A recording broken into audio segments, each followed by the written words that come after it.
Carson was just in here talking about how he kind of stays level-headed, and just that's kind of who he is, because if he goes off or does something, people could react to that. Is that who he is, or does he have a little fire in him, or when have you seen him kind of maybe go off a little bit, maybe practice something like that, and people react? Yeah, I think he has that fiery side to him.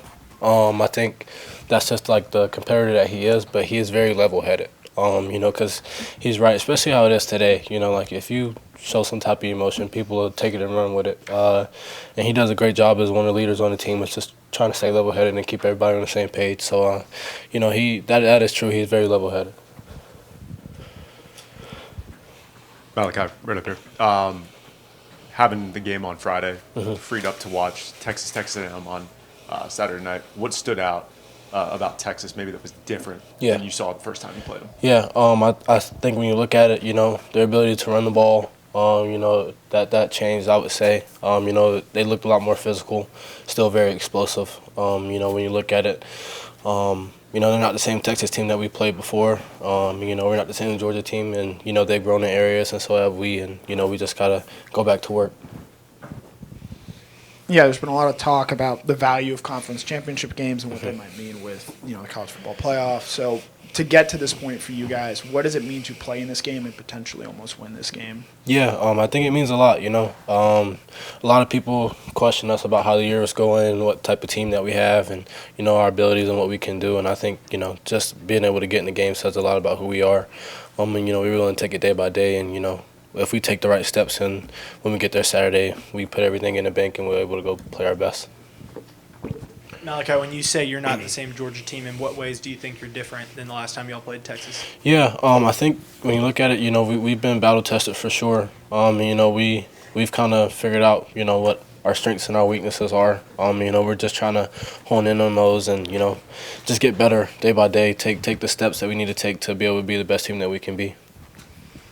Okay, with that Texas receiving core, what did you learn from that first matchup just about what they're good at and the challenge they're going to present on Saturday? Yeah, very explosive. Like I said the first time we had met up with them, very explosive. The fact that they have two quarterbacks who are very knowledgeable, and they can both hurt you with the run or the pass with their legs. I think that's huge, and just having a group like that he can, have an escape to. No matter what receiver it is, I think that's huge for him, and we just all got to be on the same page.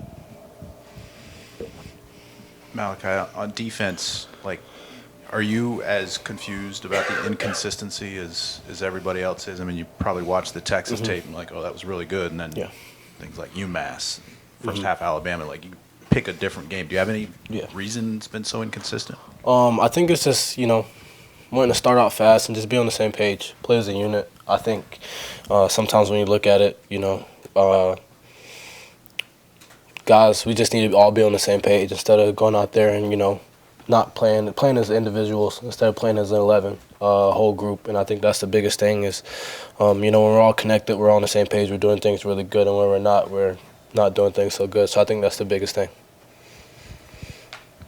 Yeah, to follow up on that a little bit, Kirby said, it seems like if there's one mistake on a drive on defense, it has been hard at times for this group to come back from it. Just how do you, figure out that resiliency within a drive, especially against a Texas team who's going to make some plays on offense? Yeah, I think just kind of knowing that we've been in that position before, throughout this year and, in the past, and just leaning on each other. When things get hard, not pointing the fingers, not complaining, coming together as a group and figuring it out and trying to move on to the next play, because, you can either let the play affect the next one or you can move on from it. So I think that's the biggest thing. Julian Humphrey announces after the last game that he's entering the transfer portal. I assume that means he's gone. Does that tick you off?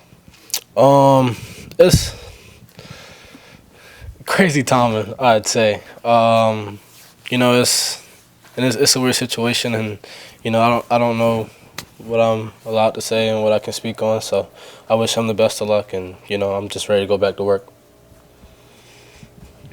Malaki, you came here a couple years ago, won a national championship. You guys went unbeaten in the regular season last year. This year's been a little bit different to get to where you guys are. How would you describe kind of, where this team is now, given what you've had to get, gone through this year? Yeah, I think we're in a perfect spot, I wouldn't change a thing about the season. I think we've learned about a lot of our team, and it's brought us to where we are today. And I think, all the ups and downs that we had through the season is going to help us at the end of the year, and I think that's the biggest thing. I think that's one thing I really liked about Georgia football is, like, you end up playing your best ball at the end of the season. I know, like, we say that a lot, and, a lot of people hear that, but we really do believe in that, and we think that's true. So.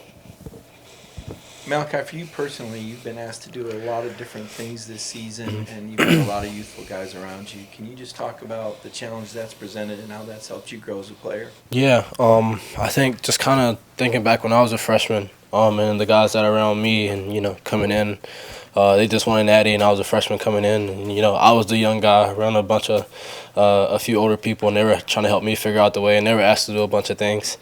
And, I just kind of went back and leaned on that, on the Chris Smiths and then the Dan Jackson who helped me when I was here. And I was just trying to take that step approach to the thing. And really just, I wasn't trying to be anything but myself. I was trying to lead the way that I like to lead. And, I think that was the best way. Everybody has different ways of leading, but I wanted to do it my way. And, I think the guys followed me in that direction. And we learn on a daily basis with each other, nobody's ever right. And I think, they've given me the room to grow and, follow me. And I've done the same with them. So.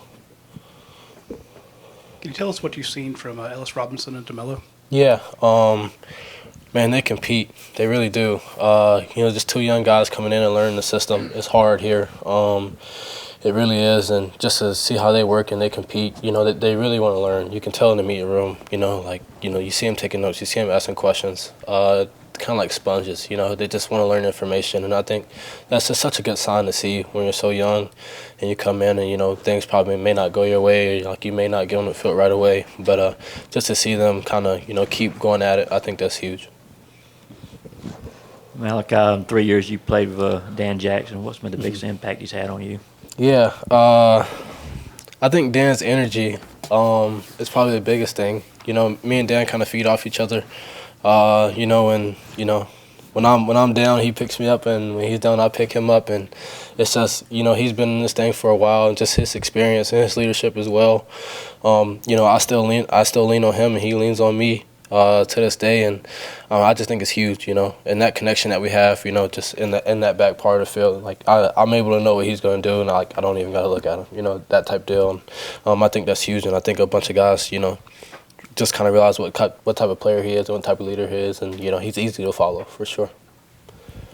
Malachi, y'all's defensive line had a big test against Georgia Tech, not having Christian Miller. Just what did you think of the job they did up front in that game? Yeah, I think they did a good job. I think you look at the plays and there were some explosives here and there, and whatever the case may be. But I think we asked guys to step up, and guys stepped up, and I think that's the biggest thing. You never know when your number is going to be called, so you work while you wait. So when your number is called, you're ready.